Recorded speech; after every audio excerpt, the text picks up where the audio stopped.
$2 million plus interest. The words hung in the air of the sterile mediation room like a verdict. I watched my father's face drain of color as he read the settlement papers, his hands, once so steady when signing my education funds away to my brother, now trembling. At 42, I found myself facing the family who had tried to erase me 2 decades ago. My mother, Marion, her perfect chignon and designer outfit a stark contrast to the desperation in her eyes. My father, Richard, the retired corporate attorney whose rigid beliefs had shaped our family like prison bars.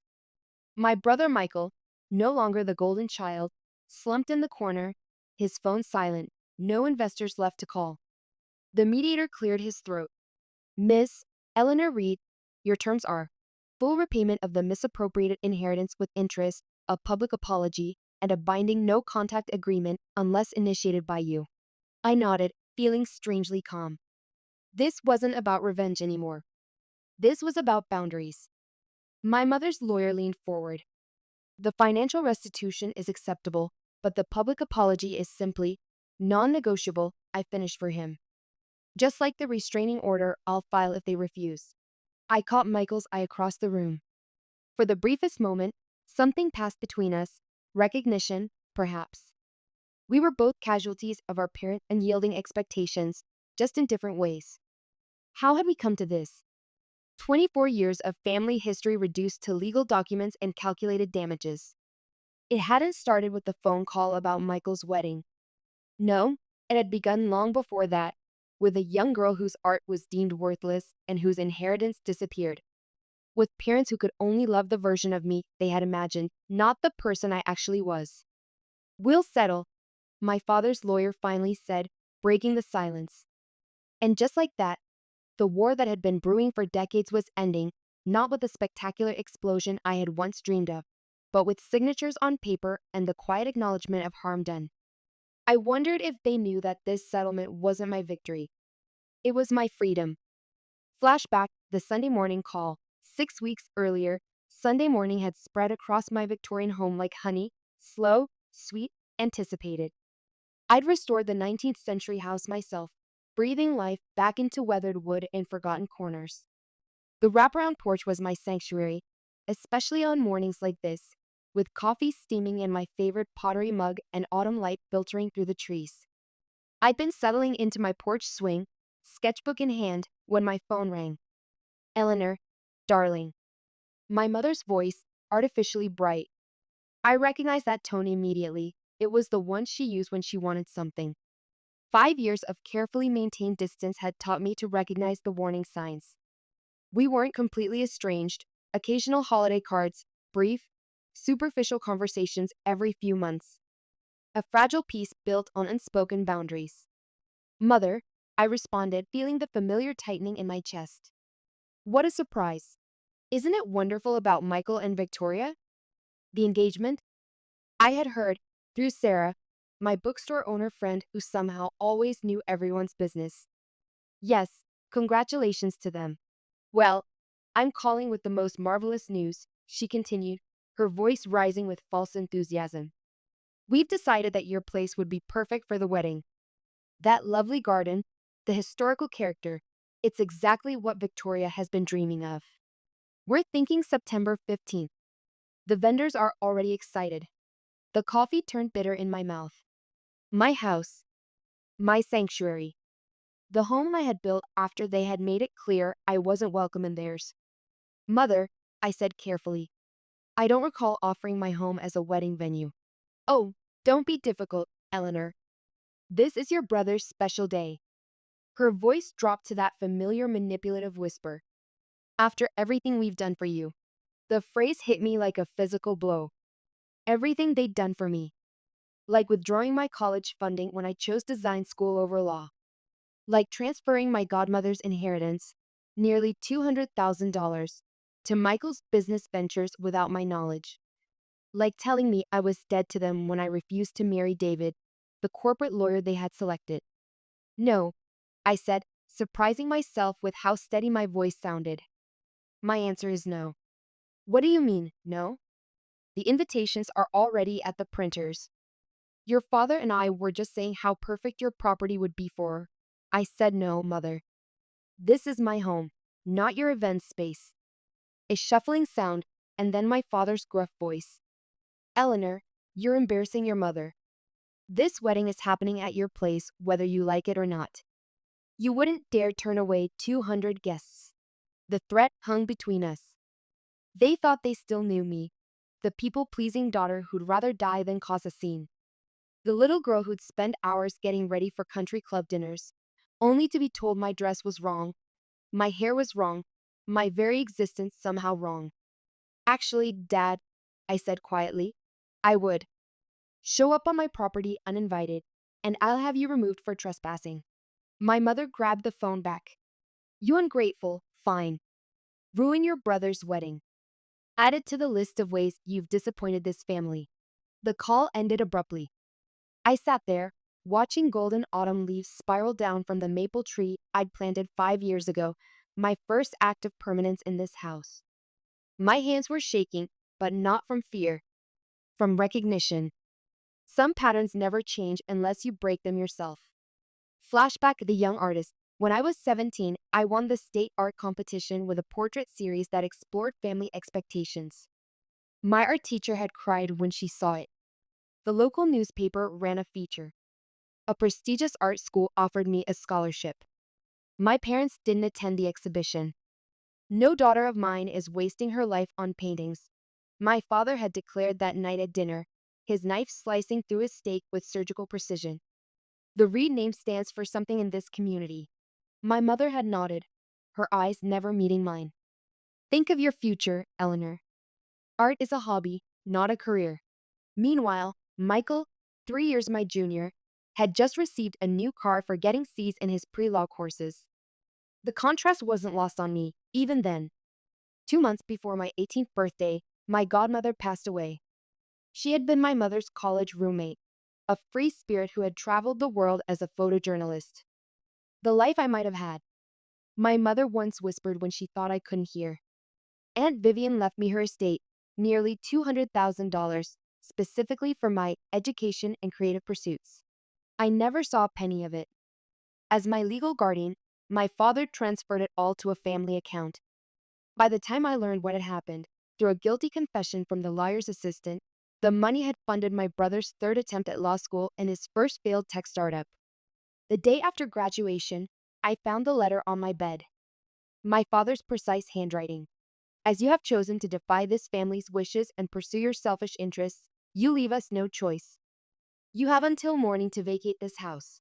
I remember standing in my childhood bedroom, surrounded by art supplies and dreams, and feeling something harden inside me. Not just anger, resolve. That night, I packed my belongings and my dreams and left without saying goodbye. I worked 3 jobs, lived in a studio apartment with water damage and questionable heating, and put myself through design school one exhausting semester at a time. The irony wasn't lost on me that 8 years later, when I purchased the Victorian on Maple Hill with the proceeds from my first major design contract, my parents suddenly remembered they had a daughter. The Christmas cards started coming. The occasional phone call. Always with the undercurrent of, when will you come to your senses? I never did. Instead, I built a life they couldn't imagine, one filled with creativity, authentic relationships, and a hard-earned sense of self-worth. At Sarah's bookstore, they did what? Sarah nearly dropped the teapot she was holding. We were sitting in the back room of her bookstore, turning pages, surrounded by the comforting smell of old books and fresh coffee. Sarah had been my first friend when I moved back to town, the owner of the small but beloved local bookshop who had hired me to redesign her space. I showed her the text message from Michael that had arrived after my mother's call. Can't wait for the wedding at your place, sis. Victoria's already talking to interior designers. Don't worry, they'll fix that shabby chic look you've got going. Sarah pushed her glasses up her nose, a habit from our college days. At 45, with gray streaking her dark hair, she had the air of someone who had seen enough of life to be unsurprised by its cruelties but still indignant on behalf of those she loved. They honestly think they can just commandeer your home? For a wedding you weren't even properly invited to? She poured tea into my cup with more force than necessary. And what's this about interior designers? Your house has been featured in Architectural Digest, for God's sake. I sighed, feeling the weight of old patterns pressing down. They've always treated my choices as temporary rebellions. They're probably telling everyone I've finally come to my senses by allowing this wedding. And have you? Come to your senses, I mean? Sarah's eyes were sharp behind her glasses. What do you think? She grinned. I think they have no idea who they're dealing with anymore. I stirred my tea, watching the leaves swirl. The thing is, Sarah, part of me is so tired of fighting them, of being the villain in their story. Then don't fight. Set boundaries. There's a difference. Boundaries, I repeated softly. The concept still felt foreign after years of having mine trampled. I need to look at some old papers. Things I kept from back then. Sarah squeezed my hand. One company for that trip down memory lane? I nodded, grateful. Some ghosts are too heavy to face alone. The attic exploration. The attic stairs creaked under our feet, dust motes dancing in the beam of my flashlight. I hadn't been up here since moving in, deliberately keeping my past contained while I built my present. You sure about this? Sarah called from below. We could just drink wine and plot your defense strategy instead. I need to remember, I called back. Everything they did, everything I survived. I kept records. The beam caught a stack of boxes labeled, "Do not open," in my teenage handwriting. I dragged them to the center of the floor and sat cross-legged among my past. Oh my God, Sarah gasped, reaching the top step. Is that you? She pointed to a photo that had slipped out. Teenage me standing beside my first major art installation, my parents visible in the background, my mother's mouth a tight line of disapproval, my father checking his watch, Michael absorbed in his Game Boy. State competition, senior year, I confirmed. The day that sealed my fate. I opened the first journal, my handwriting smaller than, cramped with emotions I hadn't known how to express. They ripped up my acceptance letter to Rhode Island School of Design. Dad said no daughter of his would waste her life on paintings. Mom said I was breaking her heart. Sarah squeezed my shoulder. Jesus, Eleanor. There's more. I pulled out a manila envelope, hand steady now. This is from the night they kicked me out. Inside was the crumpled letter, my father's handwriting coldly formal. Sarah read it, her expression darkening. And this. I extracted another envelope, this one holding bank statements and legal documents. Proof of what happened to Aunt Vivian's inheritance. Nearly $200,000 transferred to my father's account 2 months before I turned 18. They kept this from you? That's straight up theft. It funded Michael's third attempt at law school and his first failed startup. I spread the papers across the dusty floor. The lawyer's assistant felt guilty and slipped me copies. My phone buzzed. A text from Victoria, Michael's fans. Just toured some florists for the wedding. Can't wait to transform your quaint little garden into something actually elegant. Sarah read it over my shoulder and swore. Please tell me you're not going to let them walk all over you again. I looked at the photo of my teenage self, young and proud before the world tried to break me. Then at the successful woman I'd become, against all odds. Something settled in me, not the hot burn of revenge, but the cool certainty of self-respect. No, I said softly. I'm not, but I'm not going to destroy them either.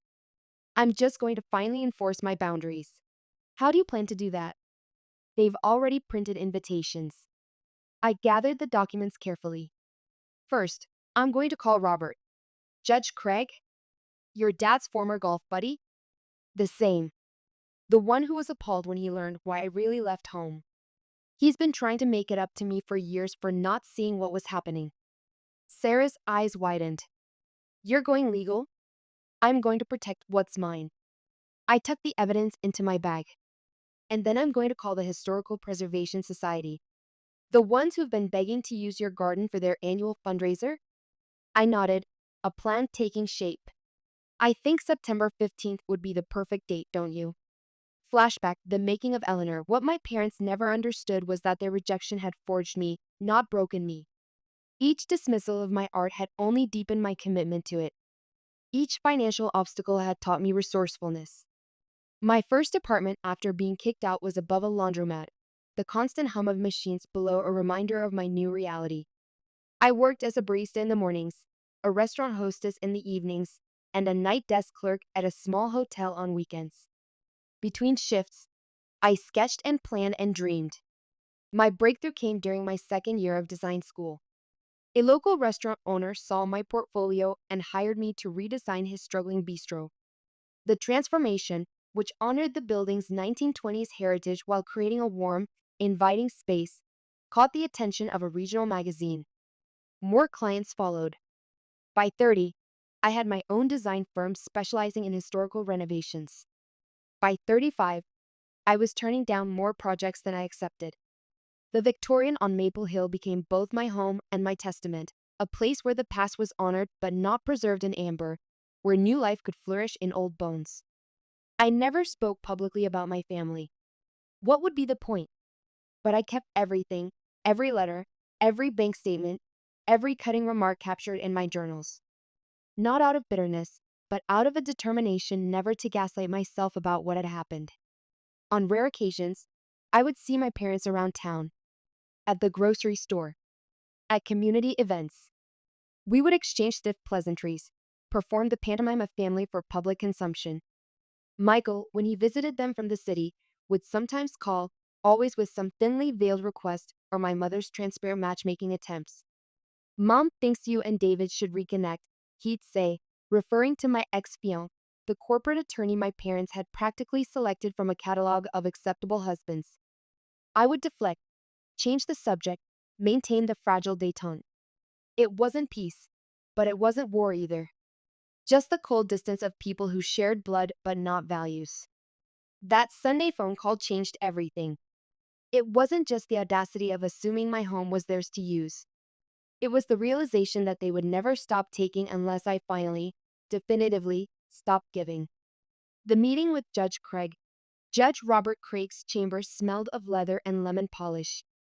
At 65, he carried the gravity of his position with ease, though his eyes still twinkled when he saw me.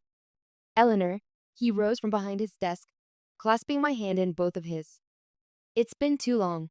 Thank you for seeing me on such short notice, Robert. He gestured to a chair. Sarah sounded quite concerned on the phone. What's this about your family and a wedding? I placed my folder on his desk. Before we get to that, I need to show you something. I extracted the evidence of my stolen inheritance. I've never pursued this legally, but I think it's time you saw it. Robert studied the documents, his expression growing increasingly grave. When he looked up, the twinkle was gone from his eyes. Your father was my colleague for 20 years. I knew he was rigid, traditional. But this, he tapped the bank transfer statements. This is criminal. The statute of limitations has expired for criminal charges, I said. I checked, but not for civil action, especially with documented fraud. He leaned back. Now, tell me about this wedding situation. I explained my parents' demand, showed him Michael's text and Victoria's messages. Robert's bushy eyebrows drew together as he listened. They've already booked vendors using your address? Without your permission? He shook his head. That's not just presumptuous, Eleanor. That's legally actionable.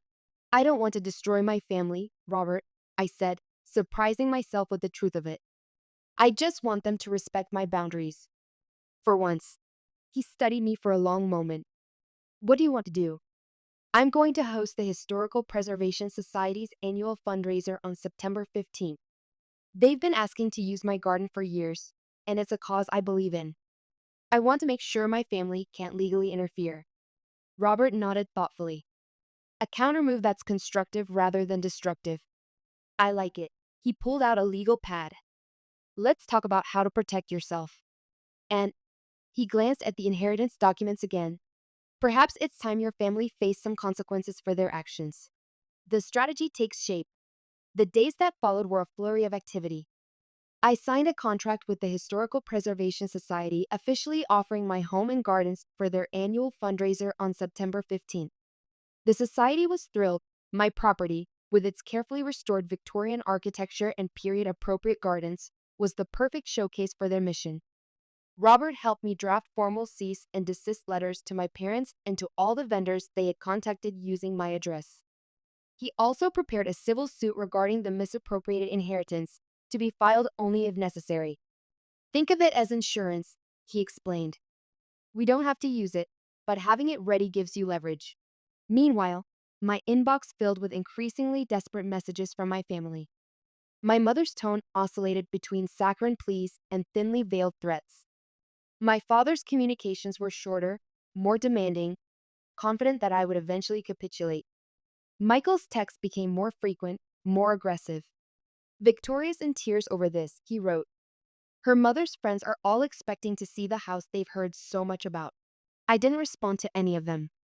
Instead, I focused on preparing for the fundraiser. The event would highlight local historical preservation efforts, with tours of my home's architectural restoration, garden displays showcasing heritage plants, and a silent auction to raise funds for saving the town's oldest theater from demolition. You're turning their attempted takeover into something positive, Sarah observed as we reviewed the plans over coffee at her shop. It's elegant. I'm not doing it to spite them, I realized. I'm doing it because it matters to me. Because this is my home, and I get to decide what happens here. She smiled. That, my friend, is the difference between revenge and boundaries. My phone lit up with an unknown number. The text made me pause. Hey, Eleanor. Long time no see. Heard about Michael's wedding from your mom. Would love to catch up. David. Sarah peered at the screen. Your ex? The corporate lawyer they tried to marry you off to? They're really pulling out all the stops, aren't they? They think he's their secret weapon. The one who got away. I laughed softly. They have no idea that he was the final straw, their hand-picked husband who spent more time discussing firms with my father than talking to me. Are you going to respond? I considered it for a moment, then typed. David, I'm not hosting Michael's wedding, despite what my mother may have told you. I wish you well, but I'm not interested in reconnecting. Eleanor. Simple. Direct. Boundary established. When I looked up, Sarah was watching me with a mix of pride and curiosity. What changed, Eleanor? You've been keeping the peace with them for years. I thought about the boxes in my attic, the evidence of years of manipulation and control. About the young woman who had left home with nothing but her determination. About the successful designer I'd become despite them, not because of them. I said slowly, I finally realized that keeping the peace was costing me my power. And I'm done paying that price. Flashback the inheritance. I was 17 when Aunt Vivian died. She had been my mother's college roommate, a woman who had chosen adventure over convention, travel over stability, passion over practicality. In many ways, she was everything my mother had chosen not to be. She's throwing her life away, I overheard my mother tell my father once, after Vivian had sent postcards from her latest photojournalism assignment in Southeast Asia. All that talent, wasted on taking pictures of strangers. But to me, Aunt Vivian represented possibility. When she visited, which wasn't often, she would bring me art supplies from around the world, handmade papers from Japan, pigments from Morocco, brushes from China. The world is so much bigger than this town, Ellie, she would whisper, using the nickname my parents discouraged. Don't let anyone tell you what your life should look like. Her funeral was small, just family and a few friends. My mother was tense the entire time, her grief complicated by what I would later recognize as regret for paths not taken. 2 weeks later, Vivian's lawyer contacted us. She had left me her estate, not vast by some standards, but substantial enough to fund my education and give me a start in life. The specific wording of the bequest had been clear. To Eleanor Reed, to pursue her education and creative endeavors, in the hope that she will live a life true to herself. I was ecstatic, seeing it as the universe's confirmation that my path was right. My parents were silent during the lawyer's explanation. It was only later, over dinner, that my father spoke. This changes nothing, Eleanor. You will still attend law school as planned. But Dad, Aunt Vivian wanted me to. Vivian, my mother interrupted, her voice tight, was a lonely woman who died alone in a foreign country. Is that what you want for yourself?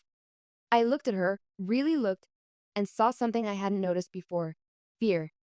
My mother was afraid of unconventional choices, of social judgment, of roads not taken. I want to study design, I said, as gently as I could. I want to create beautiful spaces that honor history while making room for new life, like Aunt Vivian did with her photography. My father's hand came down hard on the table. This discussion is over. The money will be placed in a trust until you come to your senses.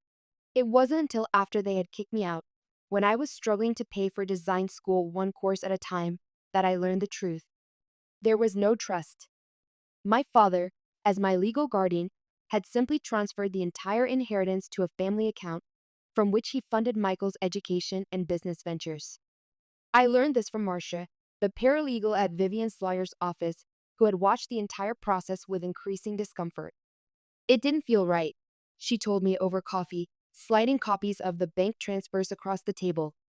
She wanted you to have that money for your dreams. I stared at the evidence of my parents' betrayal, feeling surprisingly calm. Thank you for telling me. Aren't you going to do something? Marcia asked, confusion evident in her voice. I carefully folded the papers and tucked them into my bag. Yes, I said. I'm going to succeed anyway. And I had. But I had also kept those papers. A reminder that some wounds don't heal until they're properly acknowledged. The wedding day confrontation, September 15th, dawned clear and beautiful, autumn sunlight gilding the changing leaves on my maple trees. By 9 a.m., my property was already transforming for the Historical Preservation Society's fundraiser. Volunteers set up information booths about local restoration projects. Caterers arranged elegant displays of locally sourced food. Musicians tuned their instruments on the small stage near the koi pond. I stood on my porch, watching it all unfold, feeling a strange mix of nervousness and calm. Sarah arrived with coffee and moral support. Security team is in place, she reported. Robert's clerk is on standby with the civil suit paperwork, ready to file if needed. I nodded, taking a sip of coffee. Do you think they'll actually show up? After all the vendors called to confirm the venue change? After your certified letters? After Robert personally called your father? Sarah shook her head. They'd have to be insane. They're not insane, I said quietly. They're just used to getting their way. As if on cue, my phone buzzed with a text from the security team I'd hired. Convoy of cars approaching main gate. I took a deep breath. Here we go. We walked down to the entrance, where the society had hung an elegant banner. Annual Historical Preservation Fundraiser celebrating our architectural heritage. The first car, a sleek silver Mercedes, pulled up to the gate. My mother emerged, immaculate in a pale blue suit, her pearl necklace catching the light. Her expression shifted from determination to confusion as she took in the scene, the banner, the volunteers, the distinct lack of wedding preparations. Eleanor? She approached, her smile strained. There seems to be some confusion. We're here for Michael's wedding. There's no confusion, Mother. I kept my voice even. As I told you, as my lawyer told you, and as all your vendors were informed, I am not hosting Michael's wedding today. I'm hosting the Historical Preservation Society's annual fundraiser. My father emerged from the car, his face already reddening. This is ridiculous. We have 200 guests on their way. Then I suggest you direct them to your backup venue. I believe Victoria's mother reserved the country club. More cars pulled up behind them. Michael and Victoria stepped out, followed by what looked like an advance team of the wedding party. Victoria's white dress was partially visible in a garment bag being carried by a harried-looking assistant. Michael approached, his expression a mix of anger and disbelief. Sis, what the hell? The wedding is supposed to start in 3 hours. Not here, it isn't. I gestured to Sarah, who handed him a folder. These are copies of all the communications informing you that this venue is not available, along with documentation of the vendors who were inappropriately booked in my name. Victoria pushed forward, her carefully made-up face contorted with fury. You can't do this. We have contracts. Actually, I corrected her gently. You have fraudulent documents with my forged signature. I never agreed to host your wedding. A catering van pulled up, the driver looking confused as he took in the scene. Mrs. Hall, we're here for the Reed Chambers wedding. Where should we set up? You should contact whoever actually hired you, I replied, because it wasn't me. My father stepped forward, using his height to loom over me, a tactic that had worked when I was a child but now seemed merely pathetic. Eleanor, you are embarrassing this family. After everything we've done for you. That's exactly what this is about, I interrupted, my voice steady. Everything you've done to me. The inheritance you stole. The dreams you dismissed. The boundaries you ignored. I pulled an envelope from my pocket. Which brings me to this. I handed him the envelope containing a copy of the civil suit Robert had prepared, detailing the fraud around my inheritance and the recent attempts to use my property without permission. What is this? He demanded, scanning the first page. A choice, I said simply. Leave now, respect my property rights going forward, and we can discuss settling this privately. Continue to make a scene, and my lawyer will file this with the court this afternoon. It will, of course, become public record. My mother snatched the papers from him, her eyes widening as she read. You wouldn't dare air family business like this. I don't want to, I said honestly. But I will if you force my hand. Michael looked over her shoulder at the documents, his face paling as he realized what he was seeing. Dad, is this true? About Eleanor's inheritance? My father's expression hardened. That money was used for family priorities. Your education, your business, my inheritance, I finished for him. Left specifically to me for my education and creative pursuits. Nearly $200,000 that could have spared me years of working 3 jobs while putting myself through design school. Something shifted in Michael's expression, confusion, then dawning comprehension. I always thought, you said it was family money. It was Reed family money, my father snapped. Used for the good of the Reed family name. Which apparently didn't include me, I added quietly. Victoria tugged at Michael's arm. We need to call the country club, make sure they're ready. This is a disaster. But Michael stood still, looking at me with new eyes. More guests were arriving now, creating a traffic jam at the entrance. The Historical Society volunteers were directing them to parking areas, explaining the situation as diplomatically as possible. This is your last chance, I told my parents. Leave now. Contact your guests. Use your backup venue. We can discuss the inheritance issue privately through our lawyers.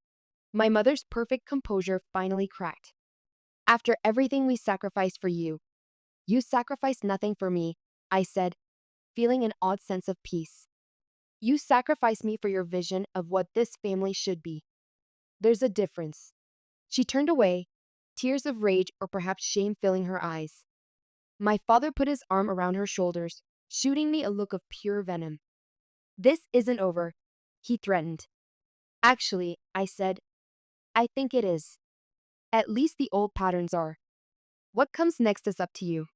They retreated to their car, my mother already on her phone, presumably activating the backup plan.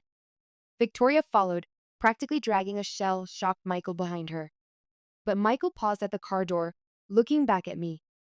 I didn't know, he said, his voice barely audible over the distance. About the inheritance. I really didn't know. I believed him. Michael had been raised to accept his golden child status, just as I had been trained to accept my role as the disappointment.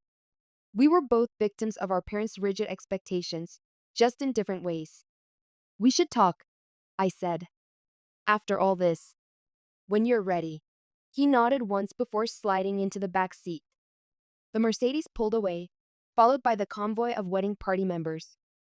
The security team efficiently directed the arriving guests to turn around, explaining there had been a venue change.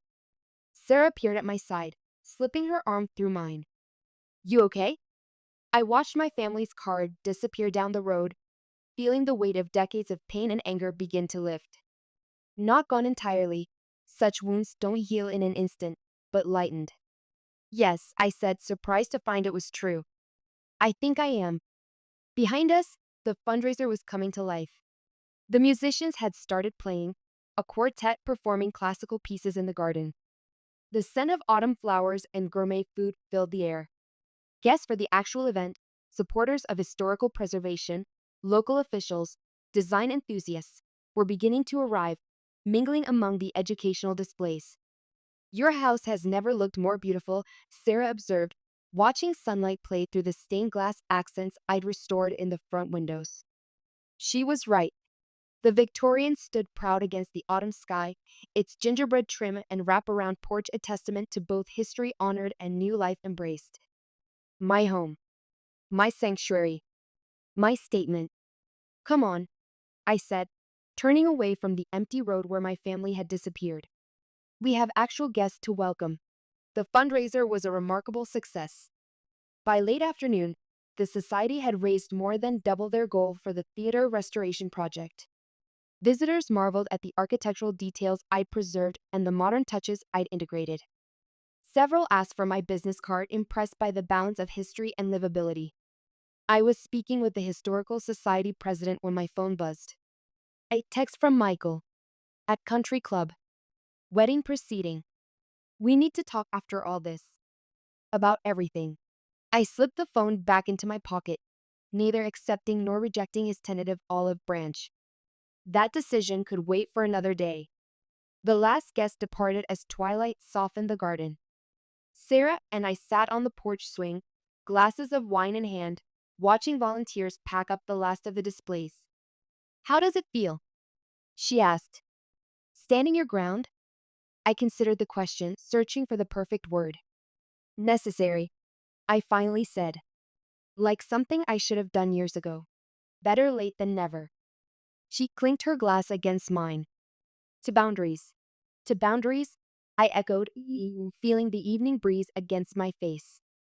Cleansing. New. The aftermath. The call from Robert came 3 days later. Your father's lawyer reached out, he said without preamble. They want to discuss a settlement. I set down my coffee mug, staring out my studio window at the maple tree in my garden. Its leaves were turning crimson at the edges, the first hint of the full autumn glory to come. What kind of settlement? They're offering full repayment of the inheritance with interest, which comes to just over $300,000. They want a confidentiality agreement in return. I had expected to feel triumph at this news, or perhaps satisfaction. Instead, I felt a strange hollowness, as if winning had somehow cost me something I hadn't known I still valued. What do you think? I asked. I think they're afraid of what happens if this becomes public. Your father's reputation in the community, his position at the church, your mother's standing in her social circles. They're offering financial restitution to protect what they truly value. Their image, I murmured. The very thing they had always prioritized over my happiness. Yes, Robert agreed. But the money is rightfully yours, Eleanor. You can do whatever you want with it. An idea began to form in my mind. Can we meet tomorrow to discuss counteroffer terms? Of course. My office at 10? Perfect. And Robert, thank you for everything. After hanging up, I sat for a long time, watching the maple leaves dance in the breeze. Then I called Sarah. They blinked. I told her. They're offering to repay the inheritance. Victory. She crowed. Are you going to buy yourself something outrageous to celebrate? A trip to Paris? A vintage sports car? Actually, I said slowly, I was thinking about starting a foundation for young artists whose families don't support their dreams. The silence on the other end lasted just a beat too long. Sarah? Sorry, she said, her voice suspiciously thick. Just got something in my eye. A foundation sounds perfect. Absolutely perfect. Flashback the parent story. There are moments when you suddenly see your parents not as the mythic figures of your childhood, but as flawed humans with their own traumas and fears. For me, that moment came during my grandmother's funeral when I was 15. My father's mother had been a stern woman, cold in her affections, but rigid in her expectations. At the reception after her burial, I overheard my father speaking to an old family friend. She never thought I'd amount to anything, he said, his voice tight with an emotion I couldn't identify. Law school, partnership, none of it was ever enough. Richard, she'd say, ambition without character is nothing. The family friend had patted his shoulder awkwardly. She was proud of you, Richard. In her way. My father's laugh was hollow. Her way was to remind me of every misstep, every failure. To make sure I knew that the Reed name had standards, and I was always in danger of falling short.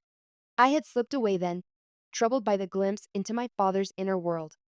It didn't excuse his treatment of me, but it helped explain it. He had been raised to believe that approval was conditional, that love depended on performance. And he was raising us the same way. My mother's story I learned in fragments, mostly from Aunt Vivian. How she had been the talented one, the sister with the artistic eye and steady hand. How she had set aside her dreams of studying art in New York to marry my father, to become the perfect corporate wife and mother. Your mom was the best painter in our year, Vivian told me once, when I was 12. Her watercolors made our professor cry. They were so beautiful. Mom painted? The concept seemed impossible. My mother's hands were manicured, perfect, made for arranging flowers and holding cocktail glasses at my father's firm parties. God, yes. Landscapes mostly, but portraits too. She had a gift for capturing light. Vivian's eyes had grown distant. We were going to get an apartment together in the village after graduation. Then she met your father, and well. She shrugged. Different paths. I asked my mother about it later, showing her one of my own drawings. Aunt Vivian says you used to paint. Her expression had closed like a door shutting. That was a childish face. I grew up and chose real life. She handed the drawing back to me. You should focus more on your studies, Eleanor. Art doesn't put food on the table. Years later, after I had established my design business, I found myself at an auction preview. Among the items was a watercolor landscape signed M. Jenkins, my mother's maiden name. The painting showed a young woman standing at the edge of a lake, her face turned away but her posture suggesting both longing and hesitation. The light on the water was exquisite, capturing the precise moment between day and dusk. I bought it anonymously. It hangs now in my studio, a reminder that dreams denied don't die. They transform into regrets that shape everything that follows. Understanding my parents didn't excuse their actions, but it helped me see that their cruelty toward my choices wasn't really about me at all. It was about their own fears and regrets, their own unlived lives. The mediation. The mediation room at Robert's office felt too small for all the tension it contained. My parents sat across the table, their expensive lawyer between them. Michael sat in a chair against the wall, his presence unexpected but somehow right. Let's review the terms, Robert said, spreading documents across the table. Full repayment of the inheritance with interest, totaling $312,450. In return, Ms. Reed agrees not to pursue further legal action regarding this matter and agrees to limited confidentiality, namely, not actively publicizing the details, though she reserves the right to discuss it if directly asked. My mother's lawyer leaned forward. My clients were hoping for full confidentiality. That's not on the table, I said firmly. I won't lie if asked directly. My father cleared his throat. Eleanor, be reasonable. This could damage your reputation? I finished for him. Yes, it could. Just as your actions damaged my life. Actions have consequences, Dad. Isn't that what you always taught us? He fell silent, a muscle working in his jaw. Michael spoke up unexpectedly. The terms are fair. We should accept them. All eyes turned to him. He met my gaze steadily. I've been thinking a lot since Sunday. About the family we were. About who I want to be going forward. He looked at our parents. What you did with Eleanor's inheritance was wrong. You know it was wrong. And I benefited from it without even knowing. My mother's perfect makeup couldn't hide her shock. Michael, you don't understand the situation. I think I do, Mom. His voice was quiet but firm. You and Dad decided that my dreams mattered and Eleanor's didn't. You invested in my future at the expense of hers. And you never even told me. My father shifted uncomfortably. We made decisions for the good of this family. For your vision of this family, Michael corrected. Where I was the lawyer's son carrying on the Reed name, and Eleanor was. The disappointment, I supplied when he hesitated. The rebel, he said instead, with the ghost of a smile. the one brave enough to choose her own path. The door opened, and a court clerk entered with more paperwork. Judge Wilson is ready to review your settlement unless anyone has changed their mind about proceeding. A tense silence filled the room. Trial would mean discovery, testimony, public records. Everything exposed.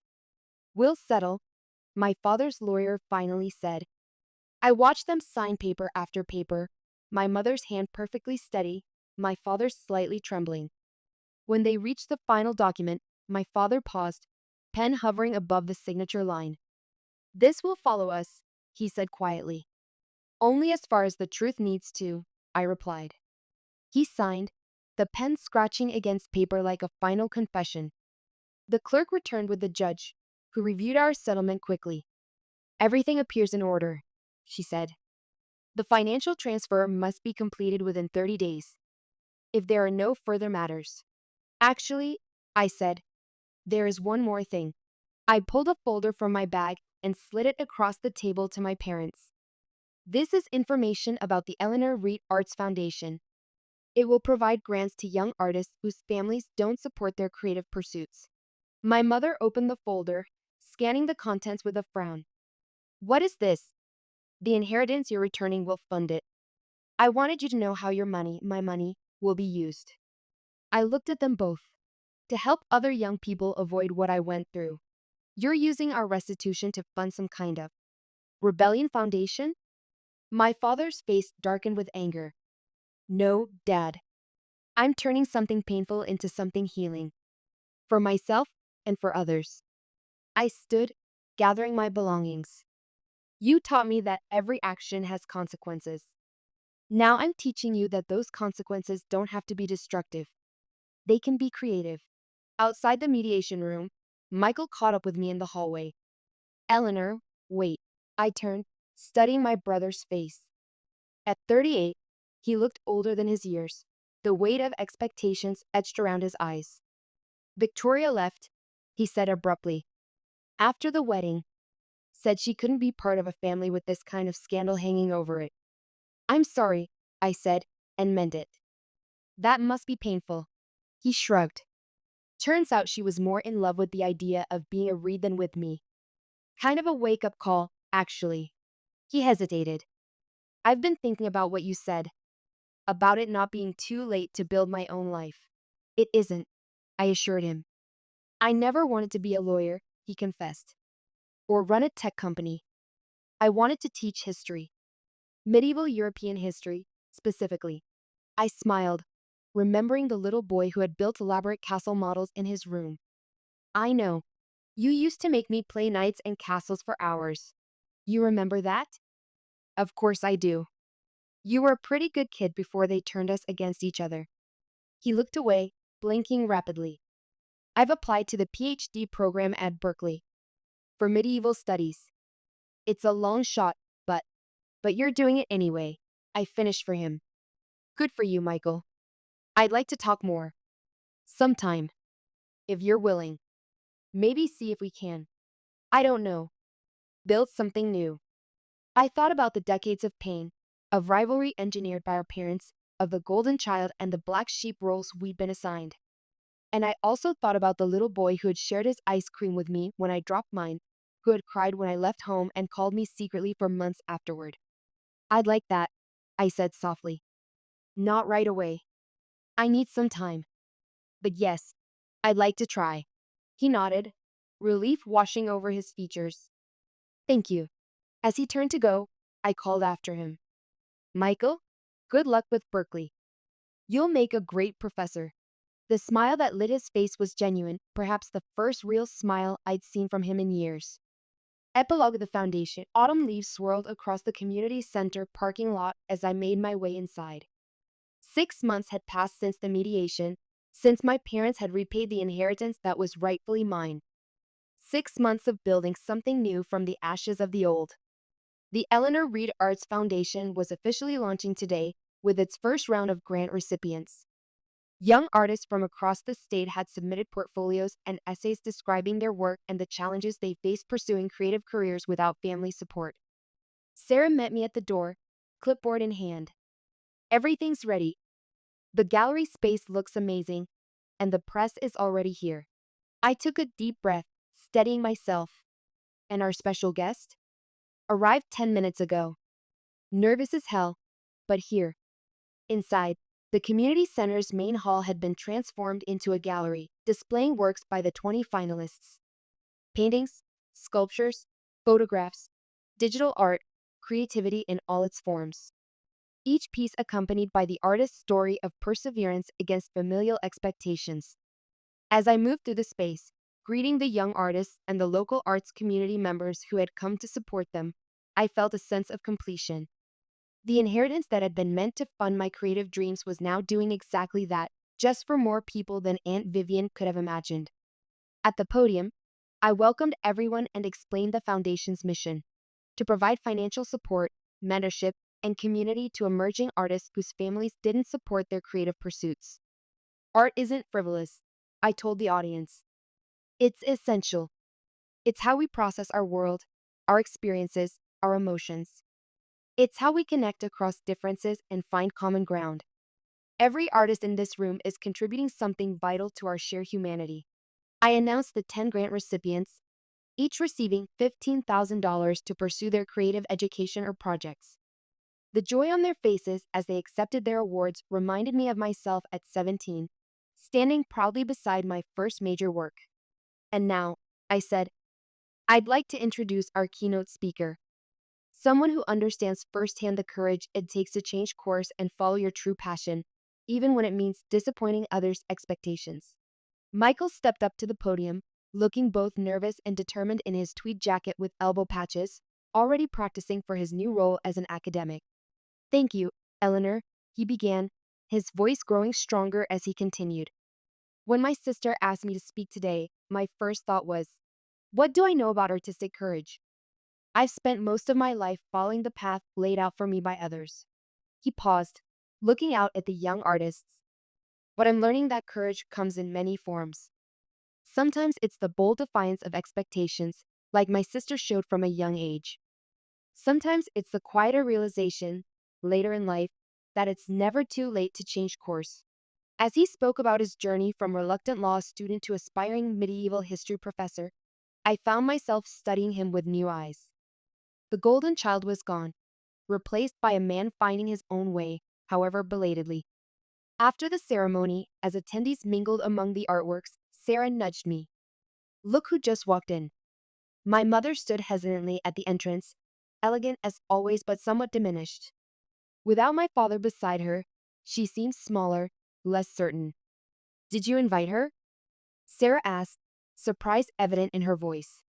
No, I said truthfully. But I made sure she knew about it. I made my way across the room, watching emotions play across my mother's face, anxiety, determination, and something else I couldn't quite name. Mother, I greeted her, keeping my voice neutral. I'm surprised to see you. The foundation was in the newspaper, she said, her eyes darting around the gallery. Your art foundation. Yes, I confirmed, waiting. She clutched her handbag tighter. I wanted to see it, to understand what you're doing. I gestured to the room. Supporting young artists whose families don't believe in their talents or their dreams. Her gaze finally settled on mine. Like I didn't believe in yours. The simple acknowledgement, not quite an apology, but closer than I'd ever expected, caught me off guard. Yes, I said softly. Like that. She nodded once, then reached into her handbag and withdrew a small, tissue-wrapped package. I brought something. For your foundation. If you want it. I accepted the package, unwrapping it carefully. Inside was a small watercolor, clearly old but beautifully preserved. A young woman painting at an easel by an open window, her face a study in concentration and joy. You? I breathed, recognizing my mother's younger self in the brushstrokes. Vivian painted it, our junior year of college, she explained, her voice catching. Before I chose differently. The painting was exquisite, capturing not just a moment but a possibility, a path not taken. It should be worth something, she continued. For your foundation. Or you can keep it, if you prefer. I looked from the painting to my mother, seeing in her face echoes of the young woman at the easel, the artist she might have been, the dreams she had abandoned. Thank you, I said simply. It's perfect for the foundation, a reminder that it's never too late to honor your creative self. Something shifted in her expression, pain, recognition, perhaps the faintest hope. I should go. Your father doesn't know I came. I nodded, not pushing for more than she could give. As she turned to leave, I called after her. Mother, the next application cycle opens in January. In case you know any aspiring artists. She paused, her back still to me. I'll remember that, she said quietly, and then she was gone. Sarah appeared at my side, eyeing the small painting in my hands. Was that a very small beginning? I said, gazing at the young woman at the easel, my mother as she might have been. Or maybe just an acknowledgement of an ending. I'm not sure. Later, as the event wound down and the last guest departed, Michael helped me load the remaining program materials into my car. That went well, he observed.